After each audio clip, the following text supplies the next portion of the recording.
예, 오늘의 시황 브리핑 시작하겠습니다. 경기 침체 우려가 부각이 되면서 아시아 증시가 전체적으로 급락하는 그런 모습을 보였고, 또 여기 이제 아마존 실적 발표하고 나서 시간에서 많이 빠졌잖아요. 그래서 오늘 저녁에 미국의 고용지표, 또 아마존의 어떤 실적 타격 이런 것들 때문에 미증시가 더 빠지지 않을까? 그 장중에 이제 빠졌을 때 매수가 가동돼야 됐는데 이제 그러지 못하는 상황이 만들어졌죠.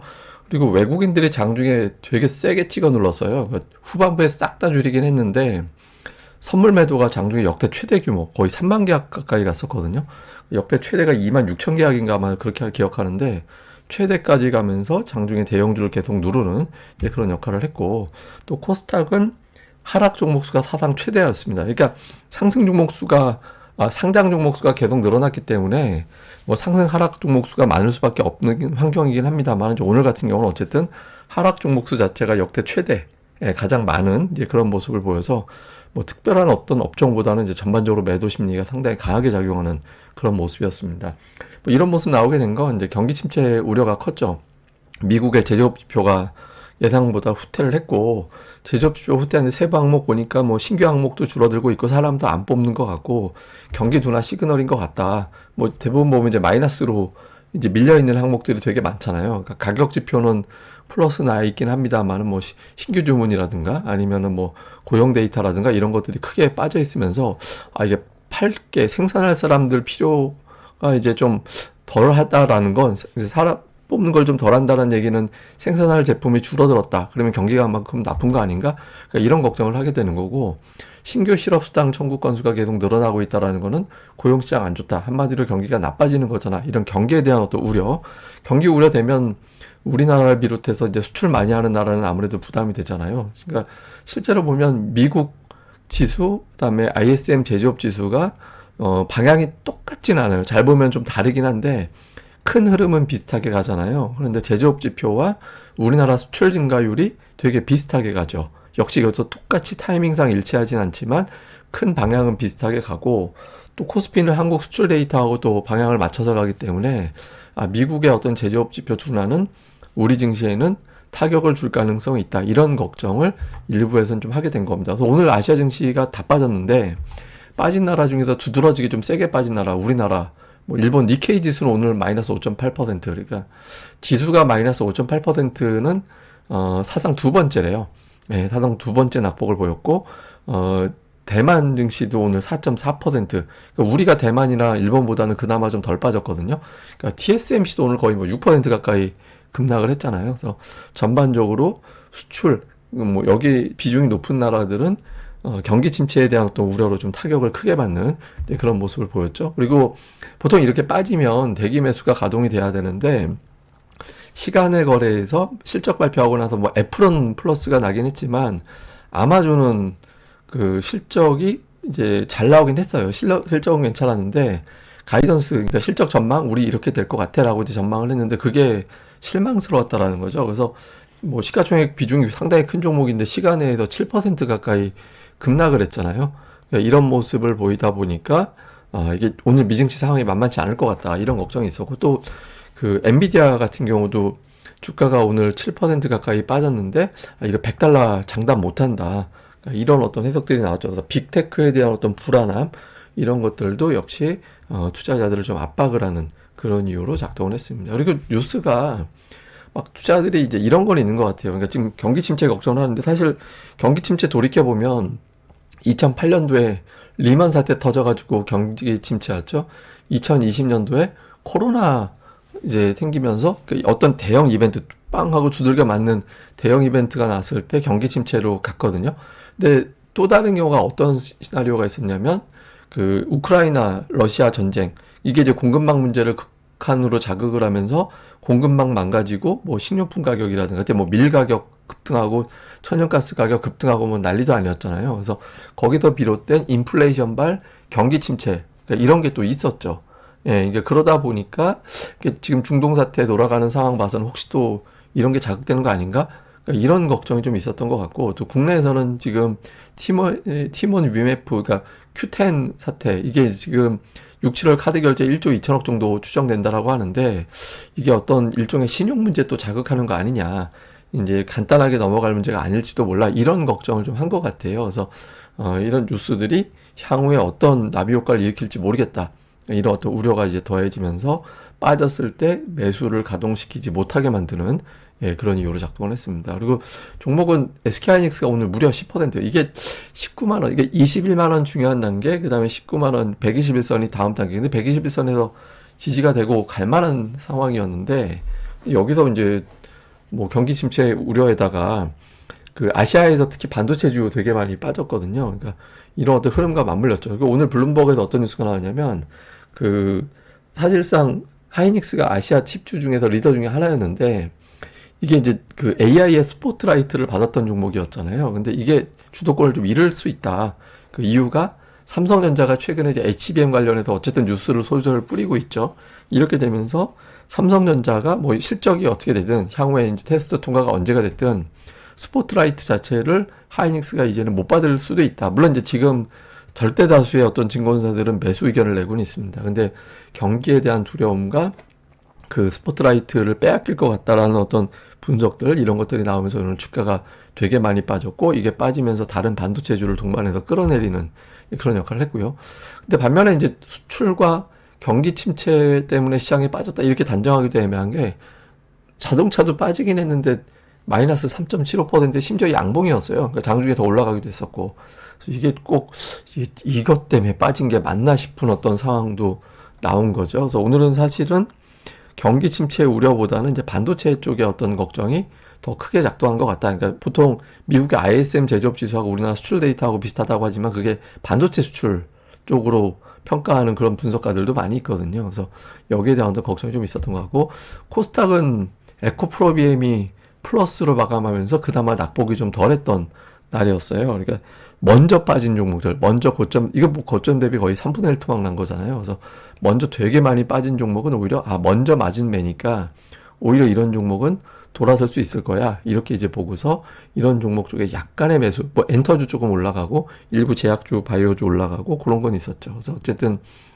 이런 종목군들 정도만 조금 방어적인 매매가 나왔고 전체적으로는 사상 가장 많은 하락 종목 수를 기록을 한 날이 됐습니다. 그러니까 수급에서는 외국인들이 8,400억이나 팔았고 코스닥도 그러니까 오늘 현물에서 1조 원 팔았죠. 그리고 선물도 2만 개. 근데 장중에 2만 9천 계약까지 팔았었어요. 예, 그러다가 막판에 거의 1만 계약 가까이 줄였거든요. 이건 거의 양아치 매매를 한 거죠. 그러니까 시장 실컷 때려놓고 마감되고 직전 거의 뭐 초직전부터 선물을 회수를 한 거잖아요. 그러니까 제가 뭐 며칠 전에 외국인들 선물 매도 여력이 별로 없다. 그래서 여기서부터는 대형주 쪽이 좀 반전할 가능성도 있다라고 말씀드리면서 이제 근데 쥐어짜면 2만 계약 정도까지는 가능은 한데 뭐 그게 이제 어떤 큰 이슈가 나오지 않는다면 2만 계약까지 추가로 짤 수 있을지는 모르겠다라고 뭐 그렇게 이제 설명을 드렸었잖아요. 근데 오늘 그게 쥐어짠 게 나와버렸어요. 예, 경기 침체 가능성을 핑계로 오늘 저게 나왔죠. 근데 이제 지금 위치가 오히려 선물 매도가 리스크가 커지는 자리라서 다음 주에는 매도하는 날보다 매수하는 날이 조금 더 늘어날 가능성은 있는 것 같습니다. 근데 이제 지수를 흔들었다 그렇게 할지 곧바로 갈지는 좀 봐야겠죠. 매매는 외국인들이 오늘 8,500억 가까이 팔았는데 하이닉스와 삼성전자 두 종목만 6,500억. 예, 그러니까 거의 매도의 3분의 2 정도가 반도체에 집중이 되어 있었고 그 다음에 금융주, 자동차주 이런 쪽에 매도가 있었고 근데 한미반도체는 또 매수예요. 예, 그리고 그 외에는 뭐 제약바이오도 있고 방산도 있고 뭐 그냥 업종 내에서 좀 골라 샀구나. 그러니까 이런 느낌이 좀 있죠.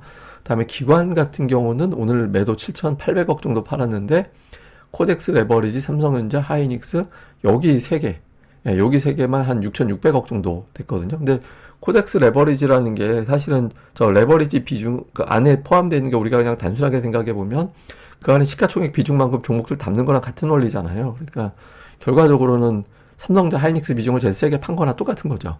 그래서 실질적으로 보여지는 것보다 IT에 대한 매도 강도가 좀 강했구나 이렇게 볼 수 있겠고 그다음에 기아를 좀 매도했고 매수는 2차전지 좀 매수했고 통신주 그러니까 SK텔레콤이나 KT라든가 이런 통신주들을 좀 담아내는 그런 모습을 보였습니다. 그리고 코스닥 쪽에서는 외국인들은 오늘 하락할 때 뭐 테크윙, 리노공업, 삼천당자, 이오테크닉스 하여튼 이런 PSK 홀딩스 그러니까 아랫단으로 보면 오늘 반도체를 좀 은근히 담는 모습을 보였고 그 다음에는 뭐 업종 안에서 좀 골라 사는 예, 그런 모습을 보였습니다. 근데 삼천당 제약이라든가 뭐 아니면 하여튼 제약 바이오 중에 일부를 좀 선별적으로 담았는데 그동안 매수했던 알테오젠은 또 팔았어요. 그래서 좀 올라갔던 종목들보다 오늘 그동안에 고전했던 종목군들을 좀 부분적으로는 담는 예, 그런 시도가 있었고요. 그다음에 기관은 오늘 뭐 반도체 쪽 쫙 던지고 예, 그러니까 반도체 집중 매도하고 2차 전지 사고 게임주, 엔터주 뭐 이런 것들을 좀 선별적으로 담는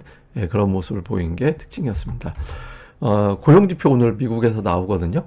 고용지표, 지금은 투자들이 이제 지표를 오히려 불안하게 생각을 해요. 예, 그러니까 지표 나오면 어쨌든 해석을 나쁘게 할 것 같아. 예를 들어서 지표가 고용시장이 좋으면 금리 안 내릴 건가? 이런 걱정. 고용시장이 나쁘게 나오면 경기 침체잖아. 이렇게 나쁜 쪽으로만 몰아갈 수도 있는 거잖아요. 근데 어쨌든, 그래서 이걸 가지고 경기 침체 쪽으로 볼 거냐? 아니면 이제, 금리 인하하면 어차피 침체, 지금 데이터상 경기 침체 아니잖아요. 그러니까 우리가 침체라고 하는 건 두 분기 연속 적자나, 그러니까 마이너스 성장하는 걸 침체라고 정의를 하거든요. 근데 지금 그런 상황이 아닌 가운데 금리 인하가 단행되는 거니까 좀 오버해서 반응한 거 이렇게 나올 수도 있죠. 그러니까 어느 쪽으로 해석을 하는지. 그 다음에 이제 엔비디아가 아직 100달러 위에 있고 오늘 시간에 봐서는 뭐 그 이하로 내려갈 것 같지는 않은데 어쨌든 이걸 좀 의식하는 어떤 대기 매수가 들어오냐. 그리고 또 애플이 오늘 어쨌든 시간외에선 플러스였거든요. 근데 비교적 좀 차분했잖아요. 최근에 애플 주식은. 그래서 애플 넘어져. 아니면 네가 이제 시장에 주도권을, 그러니까 반등을, 뭐 이렇게 여러 가지 그림이 나올 수 있겠죠. 그래서 오늘 애플과 엔비디아의 주가 흐름 되게 중요할 것 같고. 근데 수급에서는 외국인들이 제가 쥐어짜는 매도 규모라고 표현했을 때 그것까지도 오늘 매도가 나왔거든요. 예, 그 매도 나오면서 이제 저거 오히려 뭐 물론 이제 지수가 더 빠질 가능성도 없진 않은데 뭐 더 있죠. 충분히 지금 변동성은 이런 어떤 변동성이 나오고 나면 시장이 멀쩡하게 바로 V로 올라가서 아무렇지도 않은 듯이 제자리 돌아가는 게 단기로 될 확률은 낮거든요. 예, 근데 어쨌든 외국인 투자들이 선물 매도를 너무 탈탈 털어서 는 것 같아서 다음 주 정도 되면 오히려 매수로 돌아설 가능성이 높은데 돌아서면 보통 이제 일정 수는 V자로 올라가는 경향이 있거든요. 낙폭 일부를. 근데 그 전에 좀 흔들어 버릴 수도 있죠. 뭐 현물에서 막 장난쳐가지고. 그래서 다음 주에 어쨌든 외국인 선물적 매도는 조금 완화가 되는지 볼 필요가 있고. 그리고 오늘 아시아 수출주들, 반도체주들 특히 이쪽이 타격이 되게 컸거든요. 오늘 조합에서 어떤 조합이 미국에서 나와줘야 되냐면 금리는 약간 빠지고 달러 인덱스가 빠져야 됩니다. 그러니까 오늘 금리가 빠지고 달러는 올라가 버렸잖아요. 그러면 이렇게 된 조합이 뭐냐면 그냥 안전자산이 강했다예요. 그러니까 금리가 빠지면 매수가 가격이 올랐다라는 게 되기 때문에 그게 무슨 말이냐면 이제 금리가 2%였다가 5%가 된다.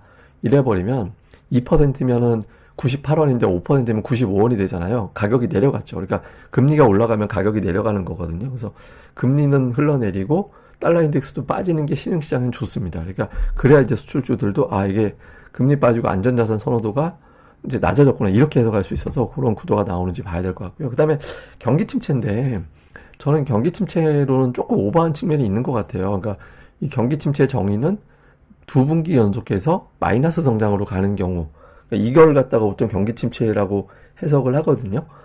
실제로 뭐 그런 국면에서 이제 경기 침체가 된 적도 있고 안 된 적도 있긴 한데 대체로는 경기 침체로 갔었어요.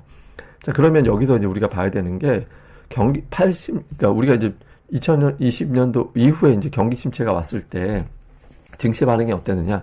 그러니까 2020년도는 마이너스 분기 두 분기였는데 그 첫 분기만 마이너스가 나고 그 다음 분기부터는 V자로 플러스가 나고요.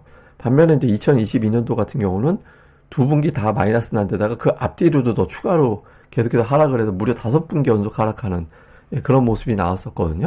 근데 그러면 이제 저 차이가 뭐냐. 그러니까 단기 큰 쇼크를 주면서 증시가 빠지면 급반등이 나오는 사례가 됐고 2022년 같은 경우는 공급망 문제, 인플레이션 문제 이런 것들이 불거지면서 계속해서 그걸 해결을 단계하지 못하니까 이제 흘러내리는 그런 모습이 있었잖아요. 그래서 투자들이 이게 침체가 나오면 두 번째 시나리오 형태로 가게 되면 좀 고약하게 될 수도 있을 것 같다. 이런 걱정을 좀 하고 있는 것 같습니다. 근데 지금 침체로 볼 만한 데이터가 정확하게는 없어요. 뭐 샴법칙이라고 그래가지고 뭐 고용 데이터 가지고 실업률 가지고 계산하는 게 좀 있긴 한데 뭐 그것도 좀 그렇고 그래서 지금은 침체라고 단정하기에는 좀 애매하고 더군다나 이제 금리를 내리는 사이클이라서 설령 침체 쪽으로 비슷하게 간다 하더라도 좀 몇 달 만에 또 바로 튕겨 올라가는 그런 움직임이 나올 확률이 높거든요. 그래서 침체에 대해서 좀 과도하게 반응하는 것 같고, 침체 쪽보다는 지금 이제 올라간 상태에서 신용에 대한,